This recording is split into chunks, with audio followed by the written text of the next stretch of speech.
제가 대학원에 다닐 때 그 예배 시간에 한 교수님이 설교를 하실 때 유학 시절에 본인이 겪었던 일에 대해서 이야기를 하셨습니다.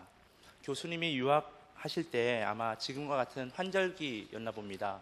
아들이 감기에 걸려서 아파하고 있어서, 그래서 이 아이가 이제 되게 괴로워하고 있었는데, 미국에서는 감기에 걸리거나 어디 아프면 의료보험 혜택을 받는 것이 쉽지가 않다고 합니다. 그래서 돈이 궁한 유학생이었기 때문에 병원에 갈 수도 없었고 또 약을 살 수도 없는 그런 상황이었다고 합니다. 그래서 형편상 병원에 갈 수 없었기 때문에 아들한테 기도하자, 그렇게 이야기를 했다고 합니다. 그랬더니 이 아들이 기도하기 싫다고 이야기를 하는 겁니다. 왜 그러냐고 이렇게 이유를 물어보니까 하나님은 기도해도 안 들어주신다고 이야기를 하는 겁니다. 낫게 해달라고 기도했는데 기도해도 하나님이 안 들어주시니까 기도해도 소용이 없다고, 그러면서 기도를 안 하겠다고 이야기를 하는 겁니다. 자식이 아프면 병원에 데려가서 또 처방받고 약을 이제 짓고 그렇게 빨리 낫게 했으면 좋겠는데 방법이 없으니까 참 교수님도 마음이 아프셨던 것 같습니다. 그런데 마음이 아팠지만 어떻게 할 수가 없어서 이렇게 아들에게 이야기했다고 합니다. 그러니까 기도하는 거야. 기도 응답 받지 못했으니까, 해결되지 않았으니까 기도하는 거야. 여러분, 기도할 수 없을 때, 우리가 기도했지만 기도 응답 받지 못했을 때, 그때 우리가 포기하지 않고 다시 기도하는 것, 그것이 바로 진정한 기도입니다. 여러분은 기도 생활을 어떻게 하고 계십니까? 기도가 중요하다는 것은 우리 모두가 다 알고 있습니다. 그렇지만 아는 만큼 우리가 기도에 대해서 열심을 내지 못합니다. 이론적으로는 기도가 무엇인지 알 수 있습니다. 다 압니다. 물어보면 기도는 영혼의 호흡이고 하나님과 대화이고 믿음으로 기도하면 다 응답받는다. 누구나 다 이야기할 수 있습니다. 하지만 알아도 기도가 어렵고 또 기도하는 것이 참 부담이 됩니다. 특히 다른 사람들 앞에서 또 강단에서 올라가서 기도할 때는 떨리고 긴장이 참 많이 됩니다. 오늘 대표 기도하신 우리 백권사님은 안 떨시고 참 잘 하셨는데요. 네, 기도가 무엇인지 잘 모르는 사람들은 이렇게 부담이 되고 또 떨리는 것 같습니다. 기도해도 이제 응답받은 경험이 없으니까 자신감이 없어서 기도하는 것이 더 부담스러운 것 같습니다. 또 사람들의 눈치를 보고 다른 사람이 내 기도를 듣고 어떻게 생각할까, 그런 것을 의식하다 보니까 떨리게 되고 긴장하고 또 걱정하면서 그렇게 기도를 합니다. 창세기 4장에 보면 하나님께서 가인의 제사는 받으시고 아벨의 제사는 거꾸로 됐네요. 가인의 제사는 받지 않으시고 아벨의 제사는 받았다, 이제 그렇게 기록이 되어 있습니다. 하나님이 받으시는 예배가 있고 받지 않는 예배가 있듯이 기도도 하나님께서 들으시는 기도가 있고 듣지 않으시는, 조금 이상합니다만 받지 않으시는 그런 기도가 있습니다. 그래서 예수님께서 제자들에게 하나님 아버지께 기도할 때 너희는 이렇게 기도하라, 그래야 하나님이 들으신다라고 자세하게 가르쳐 주셨습니다. 하나님께서 받으시는 기도가 어떤 기도일까요? 저는 그 질문에 대한 해답을 베드로의 기도에서 찾아보았습니다. 사도행전에 보면 이 베드로가 기도했던 내용이 참 많이 나옵니다. 틈만 나시면 기도에 힘쓰셨던 그 예수님처럼 예수님의 수제자답게 베드로도 기도의 사람이었습니다. 사도행전 10장에 보면 햇볕이 가장 강하게 비치는 그 한낮에 정오에 지붕에 올라가서 베드로가 기도했다라는 내용이 나옵니다. 또 사도행전 3장에 보면 베드로가 기도 시간이 되어서 기도하려고 성전에 가다가 그 성전 미문 앞에서 나면서부터 걷지 못하는 한 사람을 만나고 그 사람을 이제 기도로 치유해 주었다는 그런 사건이 또 나오고 있습니다. 사도행전 4장에도 보면 대제사장과 사두개인의 당파가 사도들을 다 감옥에 가두었는데, 그때 주의 사자가 천사가 밤에 옥문을 열어서 이제 그들을 끌어내었다라는 그런 기사가 나오고 있고, 사도행전 12장에도 보면 베드로가 감옥에 갇혀서 걱정하면서 불안해하고 있었던 것이 아니라 그곳에서 평안하게 자고 있을 때 천사가 나타나서 베드로를 구원해주는 그런 장면을 우리가 볼 수 있습니다.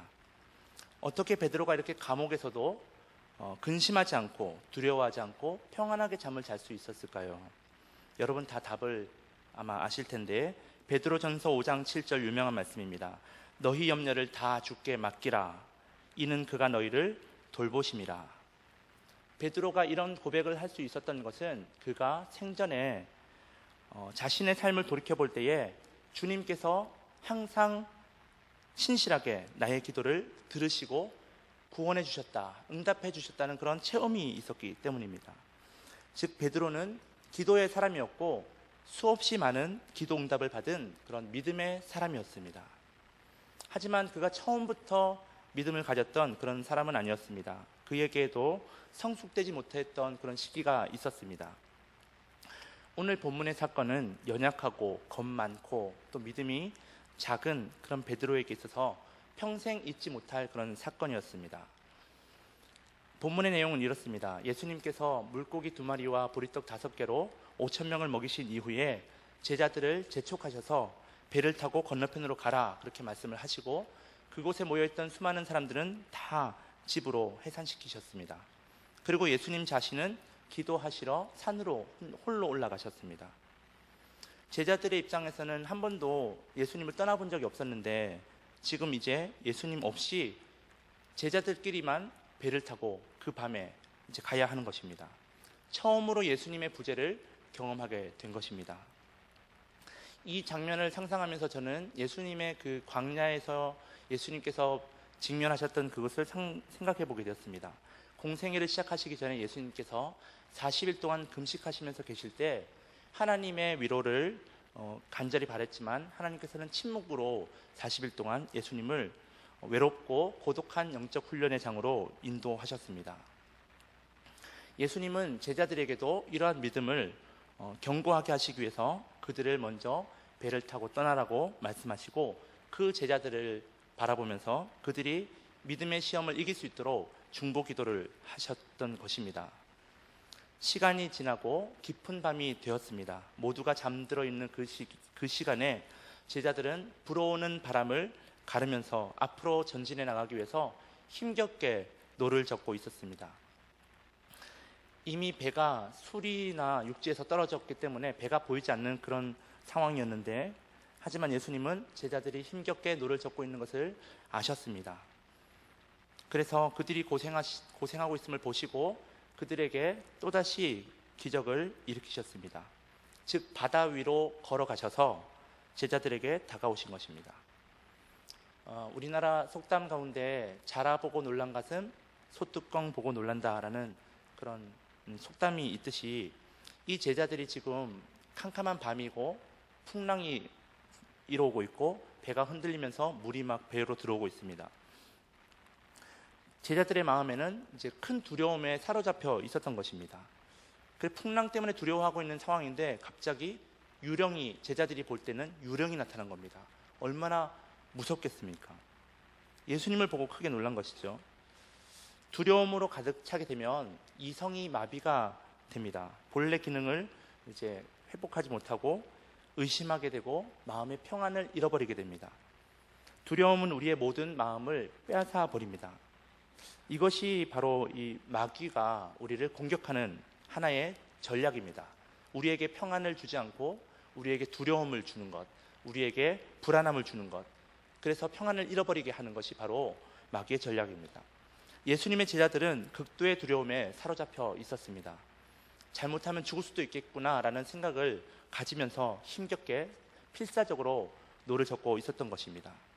조금 전까지만 해도, 몇 시간 전까지만 해도 그 빈들에서 5,000명을 먹이시던 그 예수님의 그 놀라운 능력, 권능을, 하나님의 영광을 체험했던 그들이었지만 풍랑 앞에서 그들의 믿음은 여지없이 무너지고 말았습니다.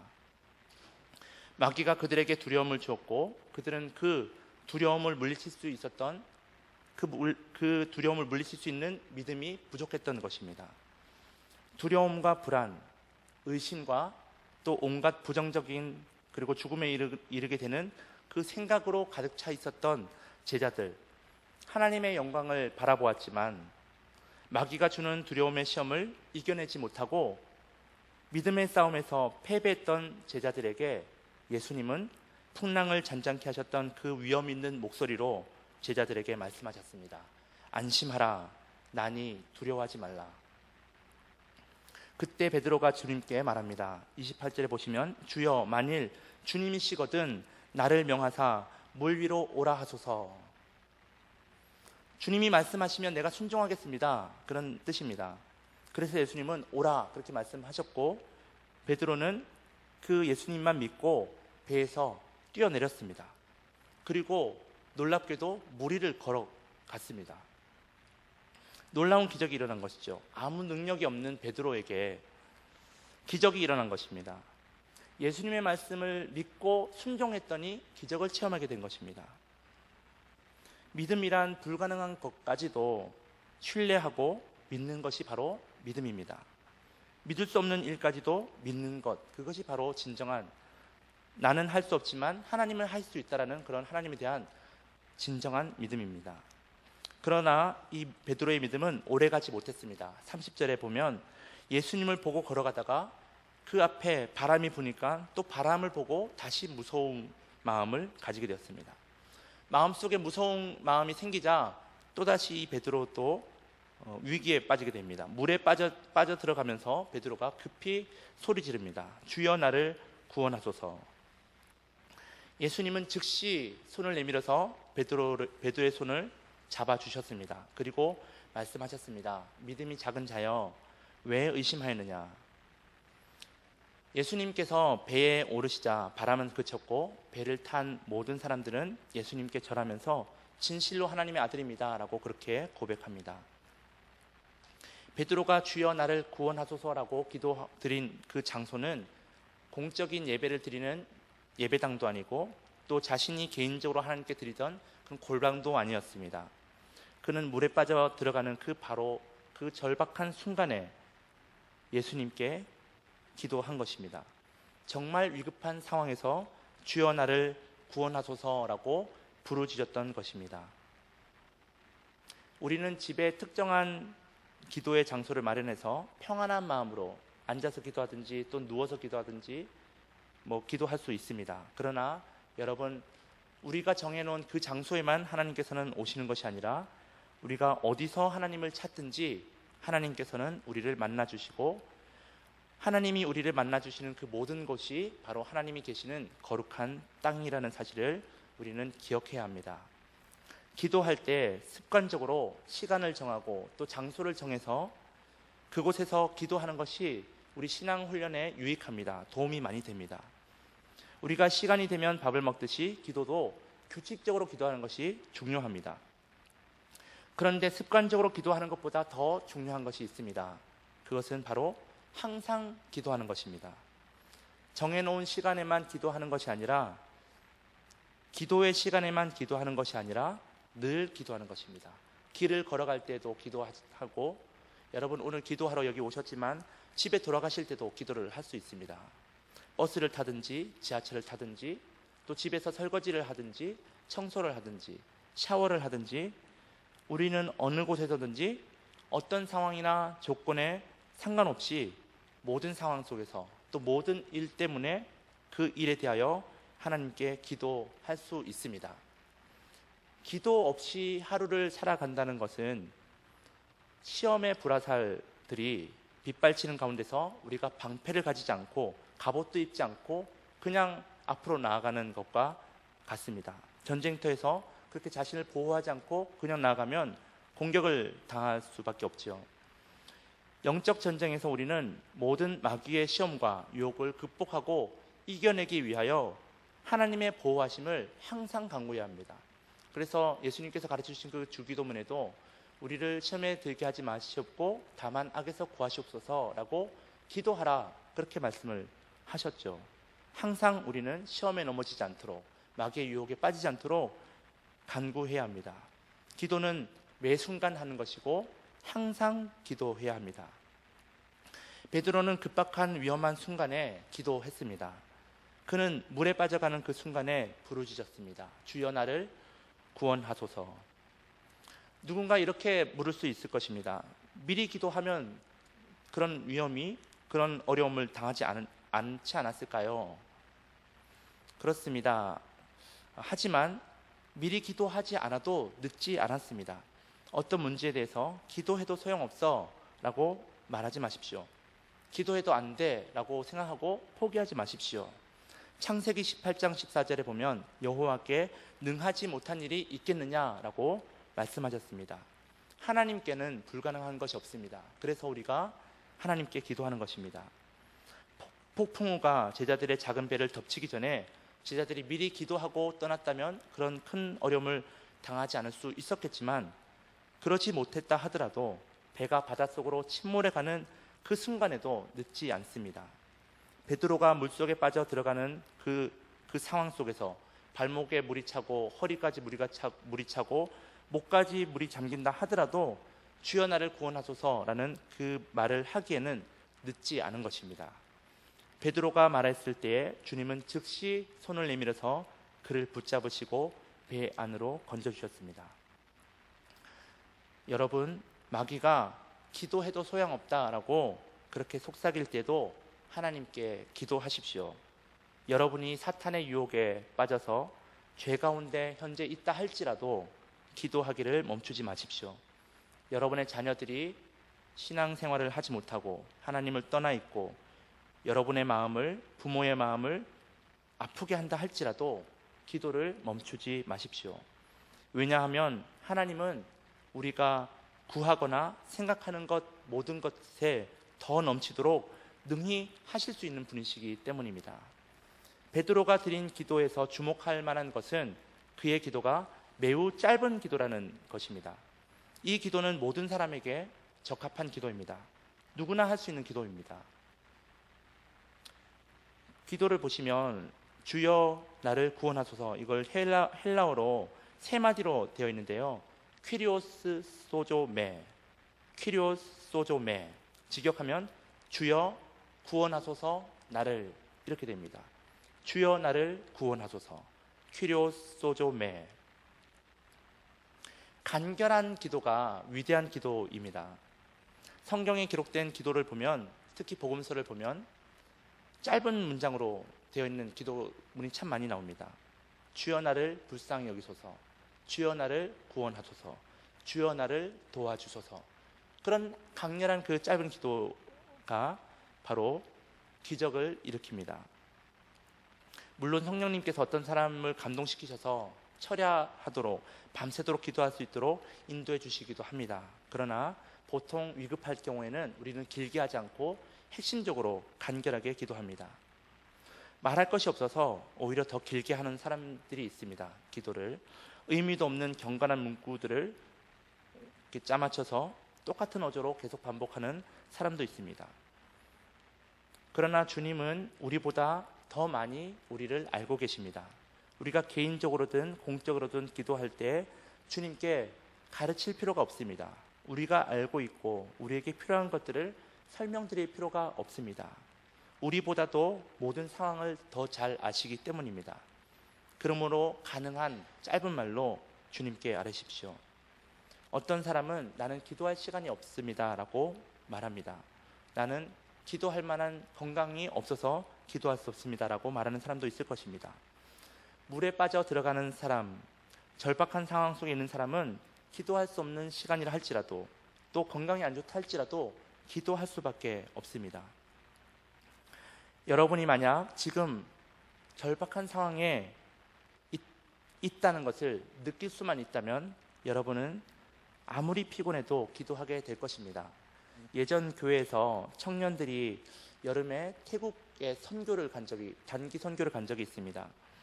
단기 선교에서 은혜를 받은 한 자매가 1년 동안 그곳에서 선교하겠다고, 단기 선교를 가겠다고 해서 여름에 갔다가 와서 겨울에 다시 갔습니다. 태국으로. 그래서 1년을 이제 그곳에서 있었는데요. 그 다음 해 여름에 청년들과 장년들이, 어른들이 함께 그 자매가 있는 태국으로 단기 선교를 갔습니다. 그때 그 장년 멤버 중에 그 자매의 어머니가 함께 갔습니다. 선교지는 여러분도 가보신 분 아시겠지만 먹는 것도 또 씻는 것도 자는 것도 어느 것 하나 편한 것이 없습니다. 불편한 것이 많습니다. 사랑하는 딸이 혼자서 먼 땅에서 고생하는 모습을 보면서 아마도 이 어머니는 남몰래 마음속으로 눈물을 많이 흘리셨을 것입니다. 말로만 듣다가 직접 눈으로 보니까 걱정이 많이 되셨던 모양입니다. 그래서 단기 선교를 마치고 돌아오는 날, 평소에 아무리 피곤하고 힘들어도 한 번도 빠지지 않던 권사님도 그 다음날 새벽 기도에는 못 나오셨는데, 이 어머니는 빠지지 않고 그 다음날 새벽 기도에 나오신 것입니다. 딸을 위해서 기도하지 않으면 안 되겠다라는 그런 간절한 마음이 있었기 때문입니다. 중요한 것은 우리의 마음입니다. 기도해야겠다, 그런 절실한 마음이 있으면 어떤 상황이라 할지라도 나의 상황에 상관없이 우리는 기도하게 됩니다. 기도하는 것이 부담이 되십니까? 짧은 기도는 하루 종일 할 수 있습니다. 주여 나를 구원하소서, 주여 나를 구원하소서. 저는 베드로의 이 짧은 기도가 얼마나 큰 위로가 되는지 모릅니다. 어디서나 할 수 있고 또 항상 할 수 있기 때문입니다. 그래서 저는 베드로에게 배웠습니다. 조금 있어 보이려고 헬라어로 좀 저는 기도를 합니다. 퀴리오스 소좀에 그렇게 합니다. 여러분은 그냥 한글로 하셔도 괜찮습니다. 어디서나 할 수 있고 항상 할 수 있는 이 짧은 기도가 모든 사람에게 적용될 수 있는 기도이기 때문에 포괄적인 기도입니다. 어떤 상황에서도 누구에게나 다 적용할 수 있는 깊이 있는 기도입니다. 주여 나를 구원하소서. 베드로는 절박한 상황에서 드렸던 이 기도를 통하여 필요한 모든 것을 얻을 수 있었습니다. 아마도 그는 주여 나를 구원하소서라는 이 기도를 드릴 때마다 물속에 빠져갔을 때 잡아주시던 그 예수님의 그 구원의 손길을 아마 떠올렸을 것입니다. 그래서 그는 이후로도 매 순간마다 그 주님의 그 구원하신 그 사건을 기억하면서 이 기도를 드렸을 것입니다. 주여 나를 구원하소서.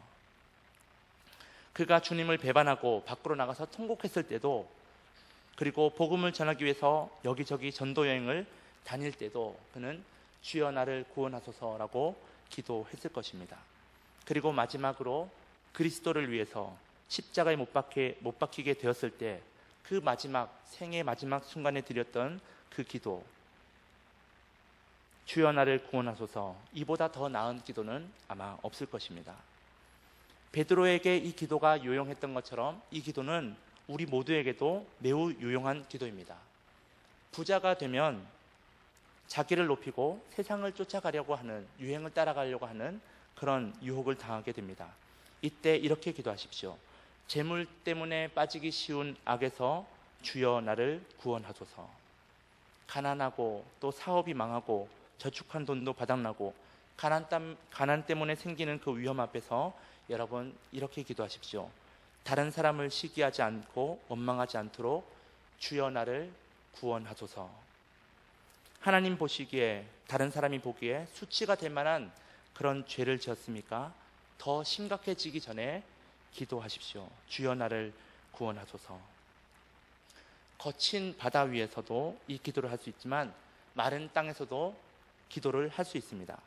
죽음의 문턱 앞에서 이 기도를 할 수 있지만 건강할 때도, 평상시에도 우리는 이 기도를 할 수 있습니다.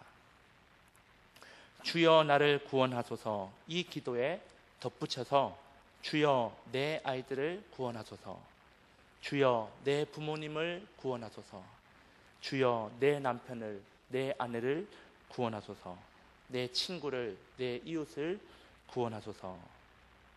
그렇게 기도할 수 있습니다. 무엇보다도 여러분 자신을 위해서 기도하십시오. 주여 나를 구원하소서. 주여 나를 구원하소서. 이 말은 지금 당장 구원해 달라는 그런 요청입니다. 베드로는 지금 물에 빠져 들어가는 그런 위급한 상황이었습니다. 파도는 그를 삼키려고 입을 벌리고 덮쳐왔고 그는 곧 죽을 지경이었습니다. 그때 그는 주여 나를 구원하소서라고 말할 그 시간밖에 없었습니다. 그 말에는 지금 나를 구원해 주소서라는 그런 의미가 담겨져 있습니다. 그래서 예수님도 즉시 그의 손을 붙잡으시고 구원해 주셨던 것입니다. 그리고 나서 왜 믿음이 없느냐 그렇게 말씀을 하신 것이죠. 몇 년 전에 제가 그 여름 휴가 때 처가댁에 간 적이 있습니다. 저희 처가는 강원도 삼척입니다. 집은 산마루에 있고 10분 정도 걸어가면 바다가 보이는 아주 좋은 살기 좋은 공기 좋은 곳입니다. 그런데 이 집이 좀 옛날 집이라서 화장실을 가려면 방이 두 군데가 있는데 한쪽은 화장실과 가까운 방인데 저희가 처음에 갔을 때는 조금 그 화장실과 떨어져 있는 방이었습니다. 마당으로 나와서 가야 하는 그런 방에서 잠을 잤었는데요. 불편하죠. 새벽에 화장실을 가고 싶어서 나왔습니다. 캄캄해가지고 시골은 캄캄해서 불이 없지 않습니까? 그래서 신발을 신고 화장실 가려고 신발에 발을 탁 넣는데 갑자기 무엇인가 저를 확 이렇게 확 무는 겁니다. 그래서 제가 깜짝 놀라가지고 발을 확 뺐는데요. 근데 조금 얼마 안 돼서 몇 분 안 돼서 이 온몸이 떨리고 춥고 머리 끝이 막 이렇게 서는 그런 느낌을 처음 경험했습니다. 심장이 막 마비되는 것 같은 느낌, 네, 실제로는 아니었지만 그런 느낌을 받으면서 이러다 죽겠구나라는 그런 생각이 들었습니다. 그래서 이제 아내가 자고 있어서 빨리 깨워가지고 아내가 운전해서 그 새벽에 응급실로 병원을 갔습니다. 응급실 담당 선생님이 아마 이런 뭐에 물린 환자를 한 번도 본 적이 없었나 봅니다. 그 딱 보니까 독사한테 물린 것 같다고 이야기하는 겁니다. 바늘이 이렇게 구멍이 탁 두 개나 있는데 약간 컸나 봐요. 독사였는지 진이었는지 정확하게 지금도 잘 모르겠습니다만 아무튼 그 의사가 독사한테 물린 것 같다라고 이야기를 해서 당장 입원을 해야 된다고 하는 겁니다. 근데 제가 그날이 그 휴가 복귀 마지막 날 저녁이라서 내일 출근해야 돼가지고 안 된다고, 내일 서울에 올라가야 되기 때문에 입원 못 한다고 그렇게 이야기를 했습니다. 융통성이 없었죠. 그랬더니 의사 선생님도 그러냐고 그러면서 또 이해를 해주시면서 네, 주사를 그냥 이렇게 놔주시는 겁니다. 해독 주사를 이제 놓고 그 다음에 그 응급실 침대에 누워가지고 링겔을 이제 좀 한 몇 시간 맞았습니다. 맞으면서 이게 이 약 효과가 좀 이제 돌아와서 그런지 이 독이 없어진 것 같아요. 그래서 정신을 차리고 이제 괜찮아져서 제가 운전하고 이제 서울에 이제 왔습니다. 그 다음 날 와가지고 이제 의사소견서 받은 거 가지고 다른 병원에 갔더니 이제 그런 환자들이 이제 서울에는 좀 많이 있나 보더라고요. 그 정확하게 알고 주사 맞으면 된다고 해서 다시 주사 맞고 약 먹어서 지금은 깨끗하게 흔적도 없이 네, 나았습니다. 만약 제가 그때 병원 가지 않았더라면 오늘 여러분 못 만났을 겁니다. 네, 지금도 그때 생각하면 정말 다시는 경험해 보고 싶지 않은 그런 죽음의 위기였던 것 같습니다. 여러분, 믿음의 위기가 찾아왔을 때 영적 침체에 빠져서 영혼이 병들고 죄가 독사처럼 나를 물었을 때 우리는 이 물에 빠진 베드로처럼 간절하게 그리고 즉시 기도해야 합니다. 기도해야 우리가 살게 됩니다. 주여 나를 구원하소서. 죄짐이 사라질 때까지 우리는 끈질기게 주여 나를 구원하소서, 내 마음에 평안을 주소서, 그렇게 기도해야 합니다. 만약 구원받지 못한 것에 대해서 만족한다면 우리는 구원받을 수가 없습니다. 언젠가는 하나님께서 구원해 주시겠지, 언젠가는 하나님께서 내 병을 치료해 주시겠지, 언젠가는 자녀가 돌아오겠지, 그렇게 우리가 아니란 생각으로 기도하면 구원받을 수가 없습니다. 주여 나를 구원하소서. 우리는 지금 당장 주님의 구원하심이 필요한 존재입니다. 주님의 구원이 없이는 한순간도 살 수 없는, 하나님께 기도하지 않고는 한순간도 살 수 없는 그런 연약한 자들입니다.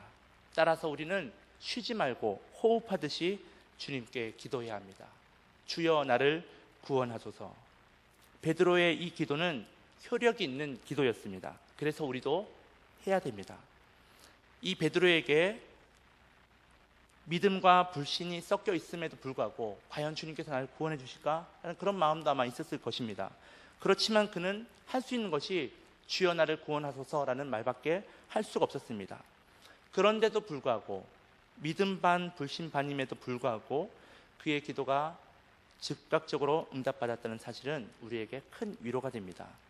비록 우리는 불완전하고 결점이 있는 그런 기도라 하더라도 참되고 열렬하기만 하면, 진실한 마음으로 기도하기만 하면 하나님께서는 우리의 기도를 들어주신다는 것입니다.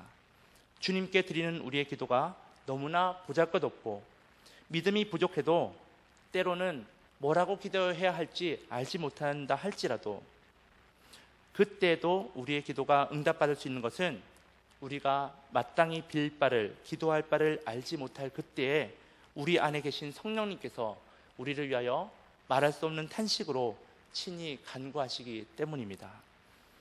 주여 나를 구원하소서. 이 짧은 기도를 통하여 주님의 구원하심을 체험했던 베드로처럼 매 순간마다 성령의 인도하심을 따라 기도함으로 하나님의 놀라운 기적과 구원의 역사를 체험하시는 저와 여러분이 되시기를 바랍니다. 기도하겠습니다. 하나님 아버지 감사합니다.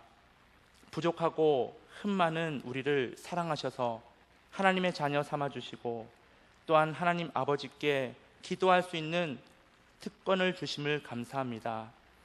주여 나를 구원하소서라고 외쳤던 베드로처럼 우리도 어떤 상황에서도 어디를 가든지 무엇을 하든지 항상 하나님께 기도에 힘쓰는 자들이 되게 하여 주시옵소서.